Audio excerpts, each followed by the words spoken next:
Herkese salam. Bugün 2023-cü ilin ikinci cəhdinə düşmüş belə bir rebus sualına nəzər yetirək. Bu sualda uşaqların ən çox çaşdığı məqam odur ki, rəqəmlər gözlərinə çox görsənir və rəqəmlər içərisində bir növ itib batırılır. Belə olmaz. Uşaqlar, rəqəmlərdən çıxan xəttlərə ümumiyyətlə fikir vermək lazım. Baxaq.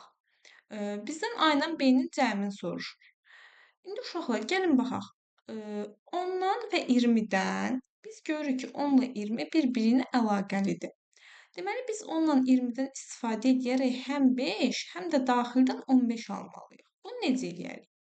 Birinci, görək çöldəki 5-i 10 və 20-dən necə alıram? Deməli, çıxaram 20-dən 10-u, bölərəm 2-yə. Neçə elədi? 5. Yaxşı, bəs 15-i necə alaram? 20-nin üzərinə 10 gələrəm, bölərəm 2-yə, alaram 15. Bu qədər sadə. Sadəcə rəqəmlərdən çıxan xəttlərə fikir vermək lazımdır ki, rəqəmlər hansı rəqəmlərlə birləşir. İndi gəlin A ilə B-ni tapaq. Gördüyünüz kimi A xaricdədir, B isə daxildədir. Xaricdə olanda nə edirdik? A-nın birləşdiyi rəqəmləri çıxıb 2-yə bölürdük. Gəlin eləyək. A-nı tapmaq üçün 60-dan çıxıram 36-nı. Düzdürmü? Bölürəm 2-yə, alıram neçə? 12. İndi yaxşı. Gəlin B-ni tapaq. A-nı tapdıq ki, A bərabərdir 12-yə. İndi gəlin B-ni tapaq. B hardadır? B daxildədir.